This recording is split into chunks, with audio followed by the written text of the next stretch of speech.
салом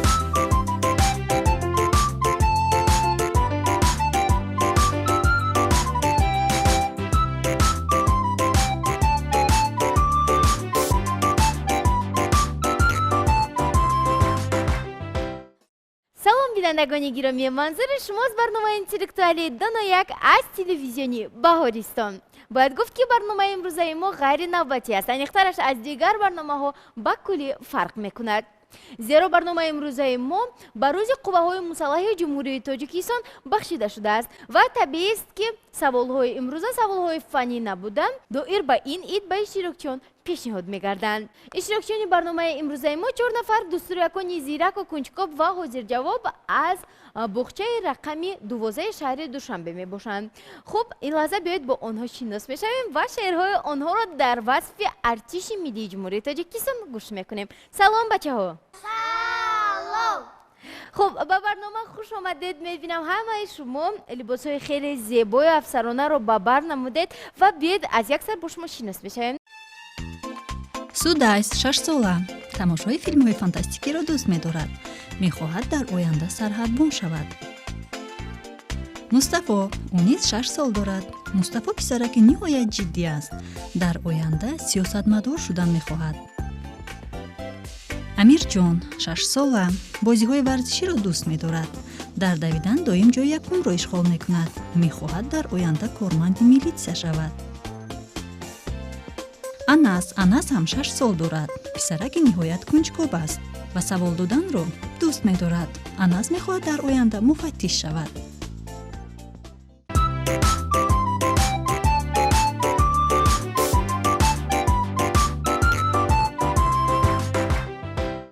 инак бинандагони гиромӣ, бо иштирокчиёни шинос шудем ва иштирокчиёни барнома мехоҳанд то дар васфи артиши миллӣ шеърҳои худро пешниҳод намоянд. биёед аз шумо оғоз мекунем. Анас, марҳамат. Муаскарем якҷо сипоҳи кишварем. Кишвар бувад ба мо азиз, пушту паноҳи кишварем.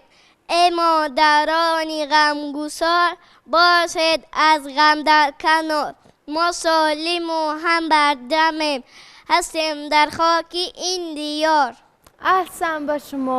хуб, биёед шеъри шуморо гӯш мекунем. аминҷон. кай калон мешавам, ба аскарӣ меравам, мепӯшам бар сари худ, фурашкаи худнамуд, аз оиён комбари ситорааш чилогин, камзулчаи пагондор, тукмачаҳояш қатор, сони тасма мебандам, ин хел мемонам қатар, яку дию сеу чор, аскари папа тайёр.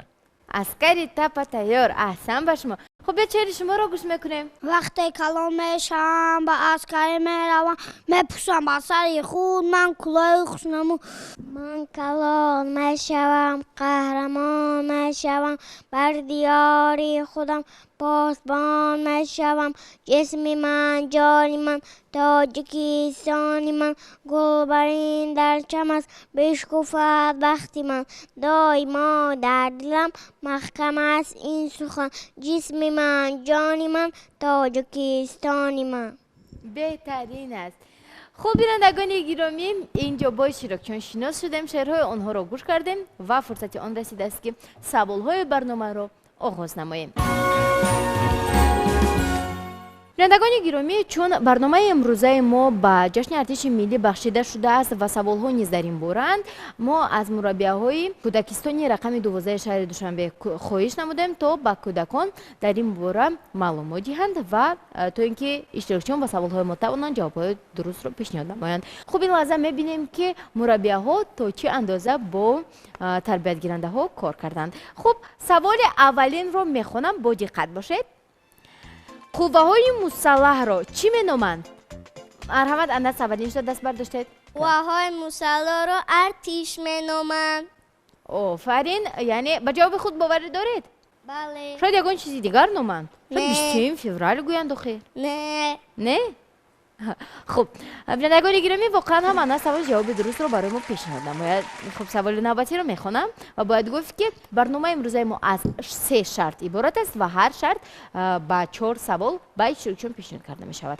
хуб, вақте мо донишгоҳро хатм мекунем, моро аллакай намояндаи ҳамон кас бем. مثلا وقتی دانشگاه آموزگاری رو ختم کنیم ما رو آموزگار مینامند. دانشگاه طبی رو ختم کنیم دکتر مینامند. کی میگوید که ختم کرده مکتب حربی چی نام دارد؟ خب سودایس مرحمت. ختم کرده مکتب حربی رو افسر مینامند. برای چی شاید میلیسه نام گذارند، شاید یگان حقوق شناس گویند، برای چی افسر؟ با ما مربی همون گفتن. یعنی مربیتان با شما گفتند ها؟ بینندگان گرامی در حقیقت هم ختم کرده مکتب حربی رو افسر مینامند و با این سوال سودایس جواب درست رو پیشنهاد نمود. باید قید نمود که برای هر یک جواب درست با اشتراکچیان خال داده می شود و در آخر همه این خالها شمرده شده در نتیجه غالب برنامه معین می گردد. غالب برنامه باشد بعد دور دوم برنامه اینتלקטואلی دانایک راه می یابد. خب بچه ها از این رو کوشش کنید تا هر یک شما غالب برنامه گردید و سوال نوبتی رو می خوانم. باید قید باشید. چطوری که می دونیم وظیفه سرباز این حمایت نمودن وطن است و می گفتید که سربازی که مرز وطن را محافظت می نماید چی نام دارد؟ خب مرحمت شما است. سربازی که مرز وطن را حمایت میکند او را سرحدبان میگویند. سرحدبان، سرحدچی این کلمه های برای هر یکی ما و شما بینندگان عزیز خیلی مشهور است، زیرا محض با کوشش و تلاش های سربازان ما میتوانیم آرام بخوابیم و با این سوال انس توانست جواب درست گرداند. تشکر زیاد و اشتراکچیان دیگر شما کوشش کنید با سوال های جواب درست گردانید ها.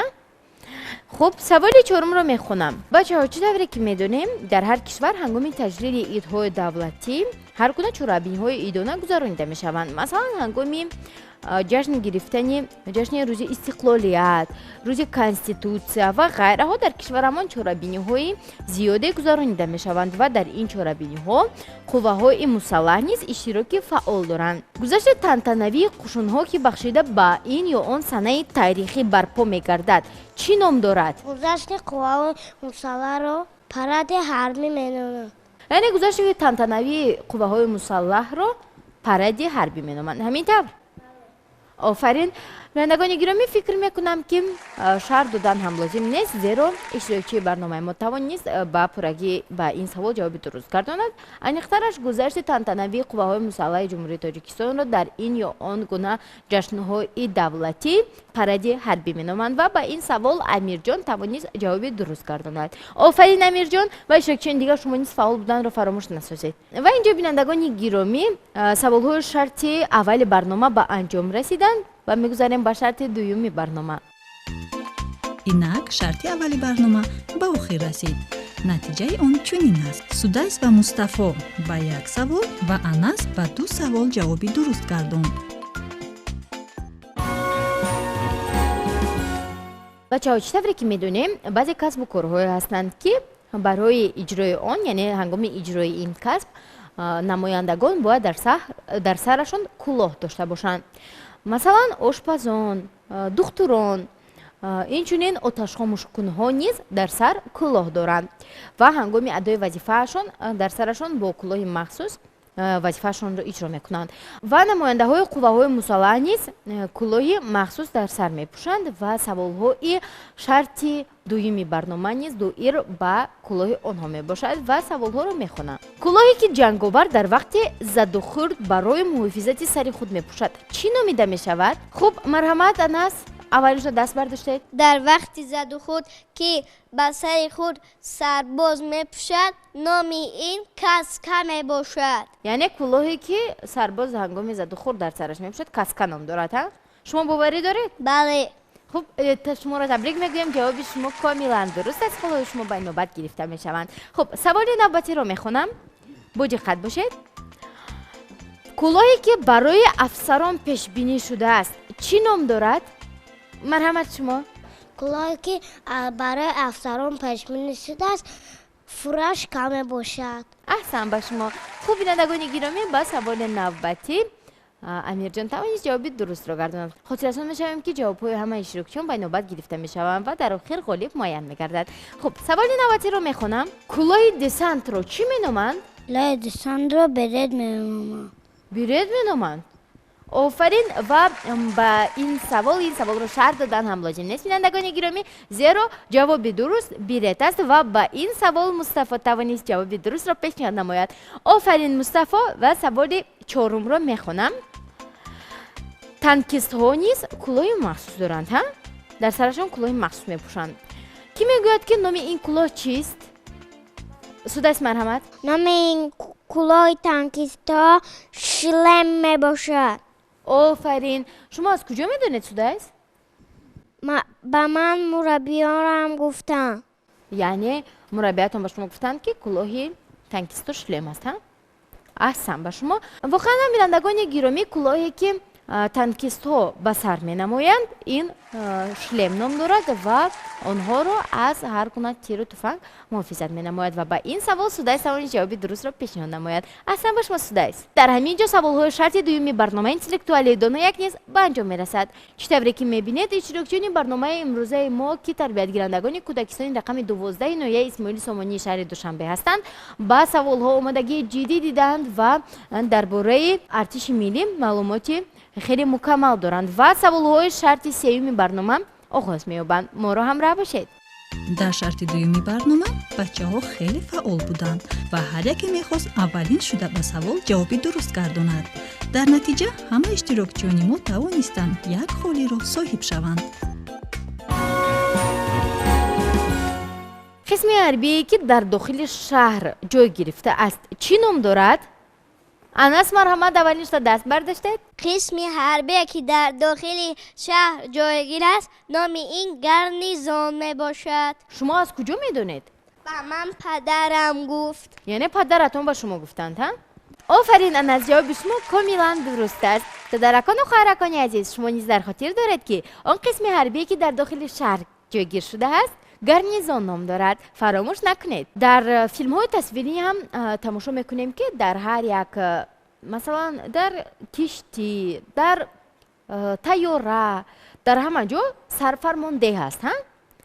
یعنی خیلی که میگویم از همه کلانتر در بین آدمان این یک نفر میباشد که به همگان فرمان میدهد و میگفتید که سرفرمانده کشتی چی نام دارد؟ مرحمت امیر جان اولینش دست برداشتید. سرفرمانده کشتی کاپیتان میباشد. کاپیتان میباشد. شما باوری دارید؟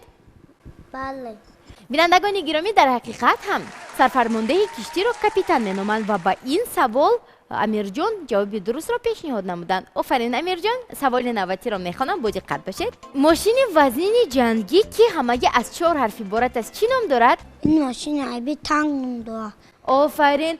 و فکر میکنم الله که همه اشتراکچیان و تماشاچیان تلویزیونی باورستان شما نیز پی بردید که این ماشین حربی تانک نام دارد و هر یک شما توانید جواب درست را پیشنهاد نماید، ولی مصطفی اولین شده جواب را خواندند و خالهای مصطفی به نوبت گرفته میشوند. این لحظه سوال نوبتی را میخوانم. سوال چهارم چنین است: لباس بالایی سربازان که در فصل زمستان به بر میکنند چی نام دارد؟ سودایس مرحمت. نام این لباس شینل می باشد. نام این لباس شینل می باشد. شاید شلم باشد. شلم نام کلاه است. آفرین. بینندگان گرامی، با احترام خود شما نیز البته پی بردید که اشتراکچیان برنامه ما با برنامه ایدانه همان آمادگی جدی دیدند و این لحظه باشد با سوال نوبتی ما سودایس توانست جواب درست را پیشنهاد نماید. خوب بینندگان گرامی، در همین جا سوال‌های شرط سوم برنامه نیز به انجام میرسد. اینک بیاید خالهای اشتراکچیان را میشماریم و میبینیم که کدامی از آنها در برنامه غالب برآمدند. با دقت باشید. شرط سومی برنامه با چنین نتیجه به آخر رسید. انس، سودایس، امیرجان و مصطفی توانستند به یک سوال جوابی درست گردانند، یعنی توانستند یک خال را صاحب شوند.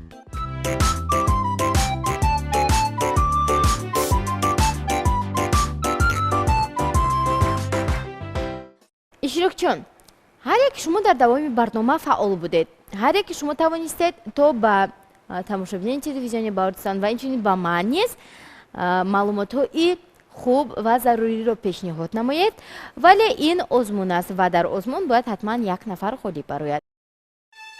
بعد از جنبست 3 شرطی برنامه، اشتراکچیان چنین خالها را به دست آوردند: سودایس صاحب 3 خال، امیرجان 2 خال، مصطفی 3 ва Анас соҳиби 4 хол гардид.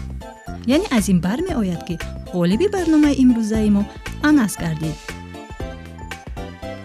Анас, ғолибият муборак бошад.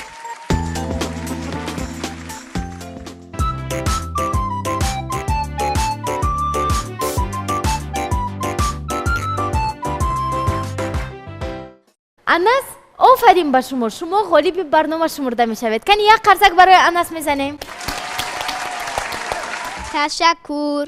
Анас, мо ба шумо дар оянда бурдбориҳоро хоҳонем ва ба шумо тавсия медиҳем ки хубтар бо ҳамроҳи мураббиятон машқ кунед ва тайёрии ҷиддӣ бинед, зеро дар даври дуюм саволҳо душвортару рақибон бошанд, боқувваттаранд. Аз ин рӯ шуморо мебояд то донишу маҳорат ва малакаи худро сайқал диҳед. иштирокчиёни дигар ба шумо низ ташаккур мегӯем ки дар барнома иштирок намудед ва бо иштироки худ тавонистед ба мо ва тамошобини телевизиони Баҳористон маълумотҳои хеле хуб ва заруриро пешниҳод намоед ва дар барномаҳои навбатии телевизиони Баҳористон низ шуморо интизор ҳастем.